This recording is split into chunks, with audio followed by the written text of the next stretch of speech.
everyone, welcome back to my channel, or if you're new here, hello, my name is Alivia Brown and I am currently a senior studying anthropology at UCLA, and today we're keeping it casual and I am actually just going to be talking to you about some of the work experience that I have gotten so far as an anthropology student. Now really quick, I'm not saying this to make you scared or create fear for you. That is by no means the purpose of this video. I just want to share with you some of the great ways that you can get involved with anthropology. After all, many of the people watching are high school students, college students, and students way out of college who want to get back into academia. So without further ado, let's just jump into it. Now, I'm going to be following the natural progression of life, I think, not to be too dramatic, but what I mean by that is I'm actually going to be starting very broad and then working into the more specifically anthropology opportunities. So if you're looking for like explicitly anthropology items, definitely skip to this timeline. But for now, the first thing that I actually got involved with was a nonprofit organization. Now, I started working with a musical nonprofit organization when I was in high school, and it was one of those things where the longer I worked with them, the more responsibility I gained. So much so that now I actually have a small paid position working for them.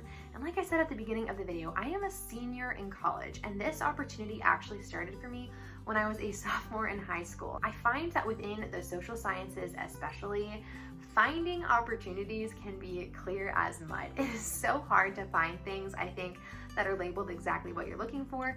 If you're an anthropology major, you don't usually find undergraduate job positions called anthropologist. So just remember that nonprofit organizations are just such a great place to start, and you never know where they could lead you. The next thing that I'm going to be talking about, which is something I just have such a soft spot for, is when I worked as a museum ambassador at the Museum of Us in San Diego.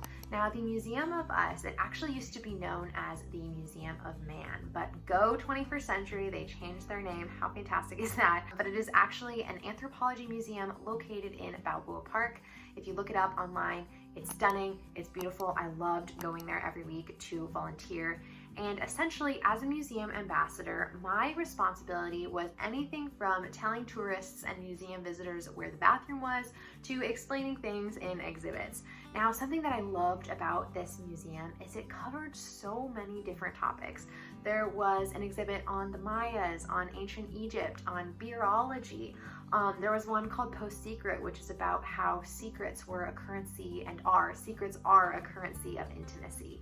All these things that are so innately human that maybe you weren't ever actually thinking about. I remember there was an exhibit on monsters. I think it's still there if you were trying to go to San Diego and see an anthropology museum. That was awesome. And what you end up doing is, for part of your shift, you like set up shop almost in one of the exhibits. So I would always set myself up in the Post-Secret exhibit, and I would tell people about the exhibit, answer questions, and I loved doing that. Due to the pandemic, I don't actually know what the situation is right now, but working in a museum, and I say working, but I didn't get paid. It was a volunteer position.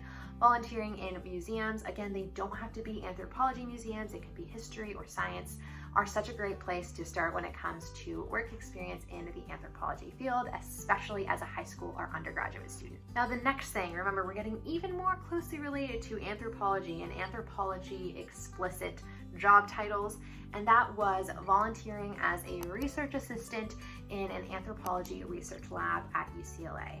Now, anthropology research, where to even begin with anthropology research? Anyone who watches my videos regularly knows that anthropology is like the broadest thing ever to walk the planet. Not that it walks, but you get the idea. Like, there's so many things that it talks about. We learn about language, we learn about culture, we learn about ancient artifacts, you learn about our biology, our behavior. Everything in a way is anthropology. So where do you even begin with anthropology research? And when it comes down to it, I think you have to ask yourself, what do you find interesting? Do you like cultural anthropology? Do you like linguistic anthropology? Do you love archaeology?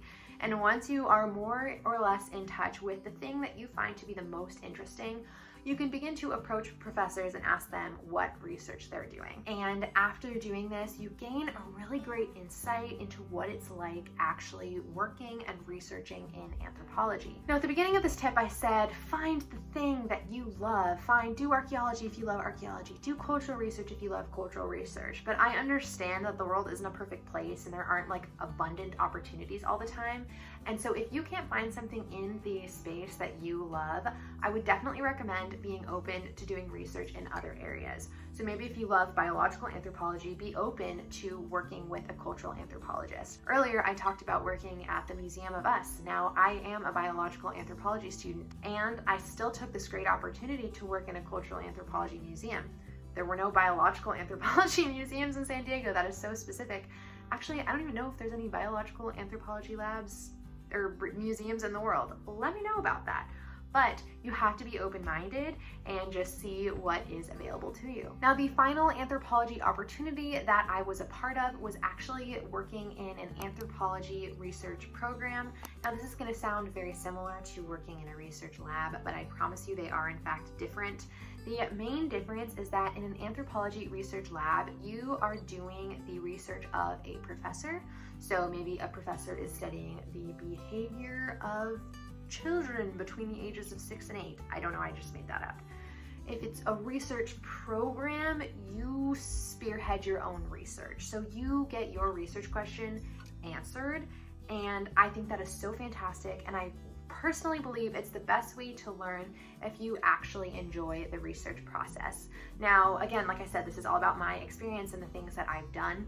Because I have been a part of an anthropology research program, I have learned incredibly quickly the things that I love about research and the things I do not enjoy about research. Let me tell you, the nitty-gritty things that professors are doing behind the scenes that you would never know as an RA surface pretty quickly on the ground in these research labs or in these research programs. But they're really awesome because you get to do every little thing of the research process with guidance. I think it's a little different when you get to be a master's student or PhD student because the programs assume you already have the basic skills. Whereas when you're an undergraduate, it's not like that. And I'm not saying they assume you're dumb,